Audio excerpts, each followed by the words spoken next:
Assalamualaikum warahmatullahi wabarakatuh. Perkenalkan, saya Alfiatul Musabihah. Pada kesempatan kali ini, saya akan menjelaskan mengenai analisis formalin menggunakan kulit buah naga. Bahan tambahan pangan yang digunakan sebagai pengawet dikelompokkan menjadi 3 bagian.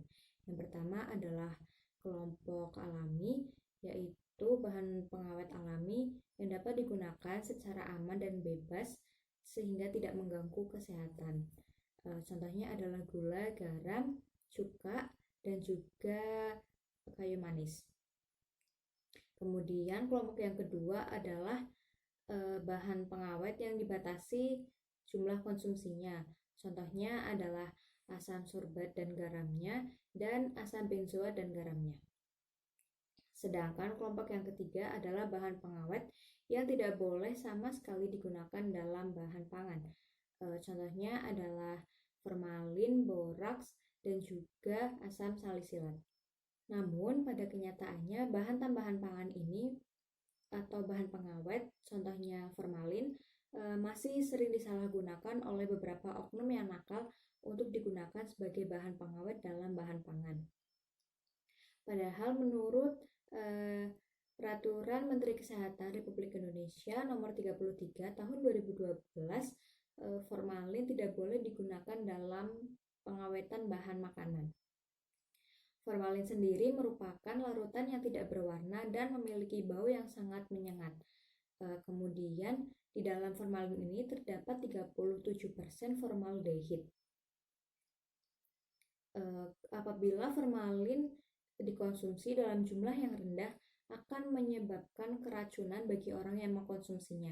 Sedangkan dalam dosis yang tinggi, formalin akan menyebabkan reaksi kimia yang terjadi di dalam seluruh tubuh kita dan menyebabkan kematian sel. Selain itu, kandungan formalin yang sangat tinggi di dalam tubuh akan menyebabkan iritasi lambung, alergi, kemudian bersifat karsinogenik yang dapat menyebabkan kanker, dan juga bersifat mutagen atau dapat menyebabkan perubahan fungsi pada sel dan jaringannya. Contoh penggunaan formalin pada industri rumah tangga adalah pada tahu, karena tahu sendiri memiliki kadar protein dan air yang cukup tinggi sehingga masa penyimpanannya tidak bertahan lama, dan jika tidak disimpan pada suhu yang tepat maka akan menyebabkan pertumbuhan bakteri secara cepat. Saya akan menjelaskan mengenai analisis formalin menggunakan kulit buah naga pada sampel tahu. Yang pertama adalah kita menghaluskan kulit buah naga bagian dalam menggunakan blender dan ditambahkan sedikit air. Kemudian untuk sampelnya, sampel ini sudah dibeli dari pasar di beberapa penjual. Sampelnya terdapat 5. Setiap sampel ini kita ambil 10 gram, kemudian dihaluskan menggunakan mortar, ditambah 20 ml Aquades, dan kemudian disaring menggunakan kertas saring. Dari hasil saringan ini kita ambil 10 ml, kemudian dimasukkan ke dalam tabung reaksi. Untuk selanjutnya kita tambahkan 10 tetes larutan kulit buah naga tadi. Kemudian kita homogenkan dengan cara menggoyang-goyangkan tabung reaksi tersebut dan mengamati perubahan warna yang terjadi. Setelah larutan dihomogenkan, warna larutan yang semula putih berubah menjadi warna ungu muda setelah ditambahkan dengan 10 tetes larutan kulit buah naga. Warna dari larutan kulit buah naga ini tidak berubah setelah diteteskan ke dalam larutan tahu. Contohnya adalah seperti ini gambarnya.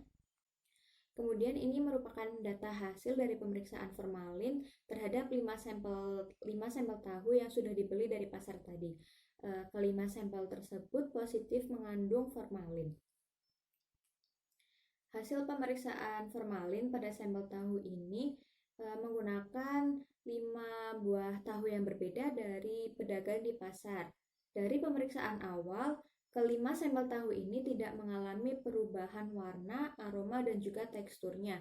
Warna, aroma, serta teksturnya ini masih sama seperti ketika pertama kali tahunya dibeli. Dan setelah dilakukan pemeriksaan menggunakan kulit buah naga, ternyata kelima sampel tahu ini positif mengandung formalin. Pemeriksaan menggunakan kulit buah naga dipilih karena kulit buah naga merah mengandung pigmen atau zat warna alami yang disebut dengan antosianin. Antosianin sendiri adalah kelompok pigmen yang berwarna merah sampai dengan biru. Kemudian ada beberapa faktor yang dapat mempengaruhi kestabilan dari antosianin ini. Salah satunya adalah protein. Apabila sumber antosianin bereaksi dengan protein, maka akan terjadi perubahan warna, pembentukan endapan dan juga uap. Sedangkan pada formalin sendiri memiliki unsur aldehid yang mudah sekali bereaksi dengan protein. Oleh karena itu, jika formalin disiramkan pada tahu, maka formalin tersebut akan mengikat protein pada tahu mulai dari permukaan sampai ke dalamnya, sehingga menyebabkan protein dalam tahu tersebut mati. Karena protein di dalam tahu sudah bereaksi dengan formalin sehingga mati, maka protein tersebut sudah tidak bisa lagi bereaksi dengan antosianin. Hal ini menyebabkan antosianin stabil sehingga tidak terjadi perubahan warna, tidak terjadi pengendapan, dan juga tidak ada uap. Jika hal tersebut terjadi, maka sudah dapat dipastikan bahwa sampel yang kita uji positif terdapat formalin di dalamnya. Sekian yang dapat saya sampaikan. Apabila ada kesalahan, mohon maaf. Terima kasih. Wassalamualaikum warahmatullahi wabarakatuh.